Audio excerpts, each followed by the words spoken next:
L'histoire que je vais vous lire est extraite d'un livre pour enfants de 1920, intitulé « Une impasse à Warwickshire et autre histoire de vérité impossible ». Malheureusement, il ne reste probablement que quelques exemplaires de ce livre. J'ai eu la chance d'en trouver un exemplaire parmi les vieilles affaires de ma grand-mère, dans le placard à l'étage. L'auteur de ce conte est Arthur Holmeswick.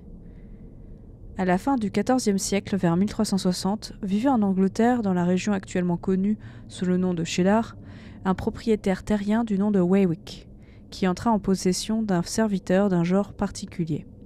Bien sûr, les serviteurs de l'époque n'avaient pas la même importance que ceux que nous connaissons aujourd'hui, mais ce serviteur était particulièrement singulier, principalement parce que Warwick n'avait pas de serviteur, à l'exception de celui-ci qui était mystérieusement apparu dans son atelier un après-midi bien après le goûter. La fille aînée de Warwick fut la première à remarquer la présence du nouvel homme, et la première à penser qu'il s'agissait d'un client, même si en toute honnêteté, il faisait un drôle de client, et un serviteur encore plus bizarre, comme elle allait bientôt le découvrir. Et l'informa que Warwick était parti avec sa famille pour le Massachusetts. Tom le Froid, comme il demandait à être appelé, se leva de l'endroit où il était assis de l'établi de Warwick et dit à la jeune fille qu'il était le serviteur de Warwick et qu'il vivrait avec eux pour la période que Warwick jugerait appropriée. C'est ainsi que Tom le Froid vint vivre chez les Warwick. Tom le Froid finit par devenir un curieux serviteur, à la fois majordome, valet de pied, cocher et homme d'affaires en général. Monsieur Warwick consulte Tom pour de nombreuses tâches, bien plus, selon sa famille, qu'il n'aurait dû le faire.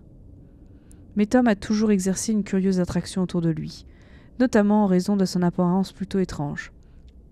Tom était plutôt grand, excessivement mince, et sa tête, trop large, était envahie par une grande masse de cheveux blonds duveteux. Son visage était à moitié couvert d'une marque de fraise qu'il disait avoir depuis sa naissance, et contrastait fortement avec ses yeux qui scintillaient d'un bleu vert et se détachaient dans la nuit, comme des pointes de feu de Saint-Elme. Mais malgré son étrangeté, Tom n'a jamais été déloyal envers Warwick et a fait de son mieux pour servir l'homme en toutes choses. Son seul accès de colère survint lorsqu'il détruisit un pot posé négligemment sur sa main par la fille de Warwick, Margaretha, toute de longue, mince et fragile, et personne ne pouvait lui reprocher d'être fâché. Puis le matin du 4 avril, à la fin des années 1360, Madame Warwick rentra chez elle et trouva un meuble dans la cuisine, là où il n'y en avait jamais eu auparavant.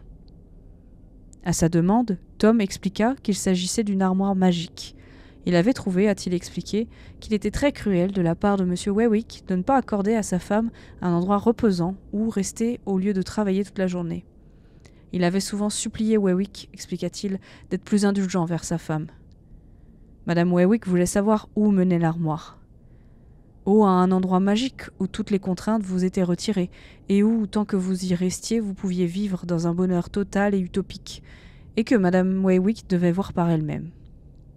Madame Warwick ne sait pas ce que signifie utopique, mais elle demande si son mari est au courant.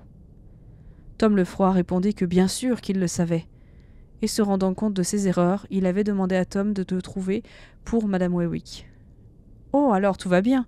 dit Madame Warwick en allant dans l'armoire. Au total, 137 personnes disparurent dans le placard cet après-midi, pour ne plus jamais être vues par un Anglais ou une Anglaise, dont M. Warwick, sa fille moyenne et sa fille cadette, l'infirmière, 8 de ses voisins, la plupart des enfants de la ville, le prêtre de la paroisse et plusieurs de ses frères et sœurs. Seule la fille aînée de Warwick, Mary, n'est pas entrée et a raconté aux hommes du roi, lorsqu'ils ont été informés de l'affaire, ce qui s'était passé. Mon père est entré il y a quelque temps pour essayer de persuader les gens de quitter l'armoire. Il n'est pas ressorti. Mais de Tom le Froid, aucune trace n'a pu être trouvée.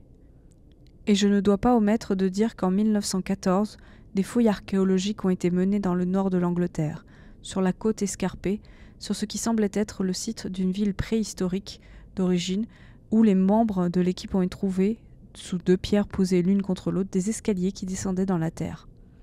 Dans une salle souterraine d'environ 6 mètres de long sur 5 mètres de large, ils ont trouvé plus d'une centaine de cadavres, tous portant des marques d'une vie remontant à près de 600 ans, tous assis avec les genoux remontés au manteau et les bras enroulés autour des jambes.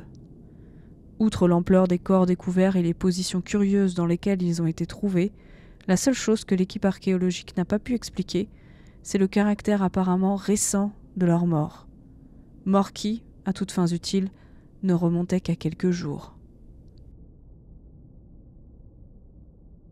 Alors, on va dans le placard ?